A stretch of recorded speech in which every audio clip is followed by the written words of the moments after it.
বিশ্বাস করেছি, আমি ফিল করেছি এই দেশ আমাকে অনেক কিছু দিয়েছে, দল আমাকে অনেক কিছু দিয়েছে। এখন সময় হয়েছে আমি আমার দেশকে সেই ঋণ পরিশোধ করবো এবং আমি আমার দলকে সেই ঋণ পরিশোধ করবো ইনশাআল্লাহ। আমার বাবা আপনাদের জন্য জীবনের শেষ দিন পর্যন্ত চোখের পানি ফেলেছেন। তিনি আল্লাহ তাআলার দরবারে দোয়া করতেন, আল্লাহ আমাকে আরেকবার যদি সামর্থ্য তুমি দিতা, আমি তাহলে আমার অনেকগুলো অসমাপ্ত কাজ আমি সম্পন্ন করতে পারতাম।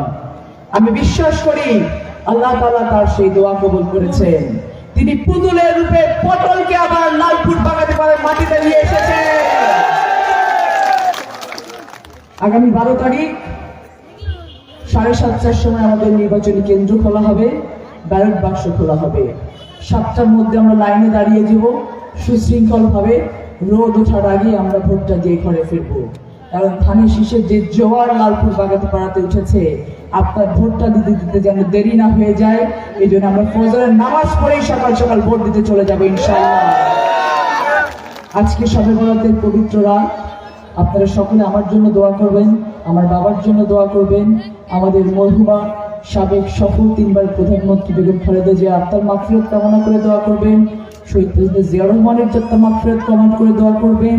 আমাদের চেয়ারম্যান জনাব তারেক রহমান যে পরিশ্রমটি করছেন, আল্লাহ তাআলা যেন তাকে সুস্থ রাখেন, ভালো রাখেন এবং দেশ গড়ার কাজে আল্লাহ তাআলা যেন তাকে তৌফিক দান করেন, সেই জন্য দোয়া করবেন। এবং আমরা নিজেদের জন্য দোয়া করব, আল্লাহ তাআলা যেন আমাদেরকে ঈমানদার করে মৃত্যুবরণ করার তৌফিক দান করেন। এবং আগামী 12 তারিখ ভোট বিপ্লবের মাধ্যমে লালপুর বাগাতিপাড়াতে ঘটে যাওয়া যত সকল অন্যায় আছে, লালপুর বাগাতিপাড়ার মাটিতে যে অন্যায় অত্যাচার নির্যাতন হয়েছে, আপনাদের ব্রিটিশ সম্পর্কে যেই ধরনের অকথ্য অসভ্য মন্তব্য করা হয়েছে, সকল কিছুর জবাব যেন আমরা ব্যালটের মাধ্যমে দিতে পারি, সেই তৌফিক আল্লাহ যেন দান করে, সেই দোয়া আমরা সকলে মিলে করবো।